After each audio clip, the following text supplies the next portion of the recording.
আজকে বাচ্চাদের খুবই পছন্দের কেমিক্যাল মুক্ত দোকানের মতো পারফেক্ট লিচি বানিয়ে দেখাবো, তাও আবার কয়েক মিনিটে। এই যে দেখুন কতটা পারফেক্টলি এটা জমেছে, নিশ্চয়ই খেয়াল করেছেন। এরকমই কিন্তু বাজারের লিচিগুলা পাওয়া যায়। যারা কম বেশি বাচ্চাদেরকে খাইয়েছেন তারা কিন্তু অবশ্যই বুঝতে পারছেন। আজকে খুবই সহজ এবং পারফেক্ট একটি রেসিপি আপনাদের সাথে শেয়ার করব, যেটা দেখলে আপনারা ইজিলি বাসায় খুবই স্বাস্থ্যকর উপায়ে বাচ্চাদেরকে এই লিচিটা বানিয়ে খাওয়াতে পারবেন, বাচ্চাদের আবদার মেটাতে পারবেন খুবই সহজে। এই লিচিগুলা শুধুমাত্র বাচ্চারা পছন্দ করে এটা কিন্তু একদমই না, বড়রাও কিন্তু অনেকেই এটা পছন্দ করে থাকেন। যেমন আমি নিজেও কিন্তু পার্সোনালি এই লিচিটা খুবই পছন্দ করি। আমি তো এই লিচিটা বাসায় বানাতে পেরে পুরোই অবাক হয়ে গেলাম। আমার পছন্দের লিচিটা এখন আমি নিজেই হাতে তৈরি করতে পারছি, এটা সত্যি অবাক করার বিষয়। তাহলে কথা আর বাড়াচ্ছি না, চলুন রেসিপিটা দেখে নেই। বাজারের লিচিগুলোর মধ্যে কিন্তু একদমই লিচির ছিটাফোঁটা নেই। যেহেতু বাসায় বানাচ্ছি স্বাস্থ্যকর উপায়ে, তাহলে তো আমাদের লিচি অবশ্যই লাগবে। এখানে আমি 1 কেজি পরিমাণ লিচি নিয়ে নিলাম, আর এখন এগুলাকে একটু ছিলে নিব। একে একে সবগুলোই কিন্তু আমি ছিলে নিলাম। এখন এই লিচিগুলা থেকে দানাগুলো আমি একটু বের করে নিচ্ছি অফ ক্যামেরায়। খুবই সুন্দর করে আর খুবই ধৈর্য সহকারে কিন্তু বিচিগুলো আমি বের করে নিয়েছি। লিচি খাওয়ার সময় কিন্তু দানা বের করতে একদমই বিরক্ত লাগে না, কিন্তু এইভাবে বিচিগুলা বার করতে একটু বিরক্তকর মনে হয়। এটাও কোনো ব্যাপার না, কথায় আছে না, কষ্ট করলে কেষ্ট মিলে। অবশ্যই একটু কষ্ট করলে রেজাল্ট অবশ্যই ভালো আসবে। এগুলাকে পানি ছাড়াই এখন ব্লেন্ড করে নিব। অবশ্যই কিন্তু ছেঁকে নিতে হবে, কারণ এ পর্যায়ে কিন্তু পানি ছাড়া ব্লেন্ড করার কারণে এগুলা স্মুথভাবে ব্লেন্ড হবে না। এই যে দেখুন কতটা অসমান লিচি এখনো রয়ে গেছে। খুব ভালো করে এগুলাকে আমি একটু ছেঁকে নিচ্ছি। এটা পানি ছাড়া ছেঁকে নেওয়ার কারণে কালারটা নিশ্চয়ই খেয়াল করেছেন, এটা অনেকটাই সাদা আছে। এটা দিয়ে আমরা ভিতরের যে শক্ত জেলোটা এটা তৈরি করব, এটা একটা সাইডে রেখে দিচ্ছি। এখন বাকি যেই অংশগুলো ছিল এখানে আমি 1.5 কাপের মতো পানি অ্যাড করে আবারও ব্লেন্ড করে নিব। এটা আমরা পরবর্তীতে ইউজ করব। এখন পানিটা অ্যাড করে আমি অফ ক্যামেরায় এগুলোকে একটু ব্লেন্ড করে নিচ্ছি, আর এটাকেও কিন্তু ছেঁকে নিতে হবে। 2বার আমি ব্লেন্ড করেছি, দুবারই কিন্তু ছেঁকে নিয়েছি। এই জিনিসটা অবশ্যই মাথায় রাখবেন, তাহলেই কিন্তু স্মুথ জেলোটা আপনারা তৈরি করতে পারবেন।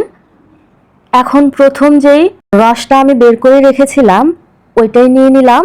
এখন 1 চা চামচ আগার আগার পাউডার দিয়ে দিচ্ছি, চিনি দিয়ে দিচ্ছি 2 টেবিল চামচ, অথবা আপনারা আপনাদের টেস্ট অনুযায়ী অ্যাড করে দিতে পারবেন। খুব ভালো করে এই পর্যায়ে নাড়াচাড়া করে মিশিয়ে নিতে হবে, না হয় কিন্তু আগার আগার পাউডারটা দলা পেকে থাকবে। খুব ভালো করে মিশিয়ে নেওয়া হয়ে গেলেই এটাকে আমরা চুলার মধ্যে বসিয়ে চুলা আঁচটা ধরিয়ে একটা বলক উঠিয়ে নিব। এখানে খুব বেশি জাল করে ঘন করার কোনোই প্রয়োজন নেই। আপনারা নিশ্চয়ই খেয়াল করেছেন আমি কিন্তু চুলা আঁচটা বন্ধ করে দিয়েছি, আর একটু নেড়েচেড়ে এখন এটাকে একটা মোল্ডের মধ্যে সেট করে নিব। আর সেট করার সময়ও কিন্তু আপনাদেরকে এটা ছেঁকে নিতে হবে, কারণ অনেকটাই ফেনা ক্রিয়েট হয়েছে। এই ফেনাগুলো যাতে জেলোর উপরে না বসে থাকে তার জন্যই কিন্তু আমি ছেঁকে নিয়েছি। এখন 10 থেকে 15 মিনিট রেখে দিলেই দেখবেন খুব সুন্দর করে এটা সেট হয়ে গেছে। আর এখন আমরা খুবই ছোট ছোট করে কিউব কিউব করে কেটে নিব। খুব বেশি বড় করার কোনোই দরকার নেই, ছোট ছোট করেই কেটে নেবেন, কারণ জেলোগুলোর মধ্যে কিন্তু এরকম ছোট ছোট কিউব কিউব করাই সাদা জেলোটা থাকে। মাশাআল্লাহ, জেলোর কালারটা যেরকম পারফেক্ট আসছে, জেলোর টেক্সচারও কিন্তু দুর্দান্ত আসছে। আপনারা নিশ্চয়ই খেয়াল করেছেন আমি কিন্তু একদমই ছোট ছোট করে কেটে নিয়েছি, ঠিক এভাবেই কেটে নিতে হবে। আচ্ছা, এগুলো একটা সাইডে রেখে দিচ্ছি। এখন পরবর্তী যে জুসটা সেটাও কিন্তু আমি নিয়ে নিলাম। এদিকে দেখুন কিছুটা চায়না গ্রাস আমি আগে থেকে পানিতে ভিজিয়ে রেখেছিলাম, এখন এগুলো দিয়ে দিচ্ছি। আপনারা এটা দিতে না চাইলে আধা চা চামচ আগার আগার পাউডার দিয়ে দিবেন, আর 3 টেবিল চামচের মতো চিনি অ্যাড করে দিলাম। এটাও কিন্তু আপনাদের টেস্ট অনুযায়ী অ্যাড করতে পারবেন। খুব ভালো করে নেড়েচেড়ে মিশিয়ে চুলা রাসটা ধরিয়ে কিন্তু আমি একটা বলক উঠিয়ে নিলাম। এখানে খুব বেশি জাল করে এই রসটাকে কিন্তু গাঢ় করব না। একটা বলক উঠে গেলেই চুলা রাসটা বন্ধ করে এখন আমি যে বাটির মধ্যে এগুলো সেট করব এগুলোর মধ্যে নিয়ে নিচ্ছি। আর এটার কালারটা কত সুন্দর আর পারফেক্টলি হয়েছে নিশ্চয়ই খেয়াল করেছেন।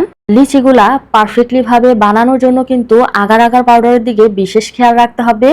আধা চা চামচের বেশি কিন্তু একদমই দিবেন না, তাহলে জেলোটা হার্ড হয়ে যাবে। দোকানের মতো পারফেক্ট কিছুতেই হবে না। কথা বলতে বলতে একে একে সবগুলাই কিন্তু আমি ভরাট করে নিলাম।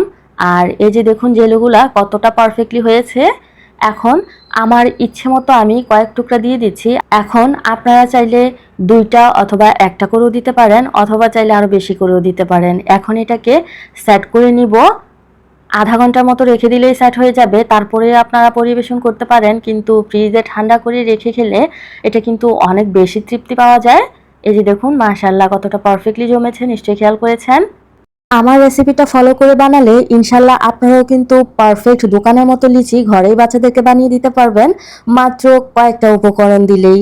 এই যে দেখুন আমার আজকের এই সহজ আর সিম্পল রেসিপিটা আপনার কাছে কেমন লেগেছে এটা জানাতে একদমই ভুলবেন না।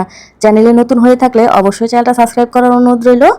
অবশ্যই বেল বাটনটা ক্লিক করে রাখবেন, যাতে করে আমি নেক্সট ভিডিও ছাড়লে আপনার কাছে নোটিফিকেশন আকারে চলে যায়।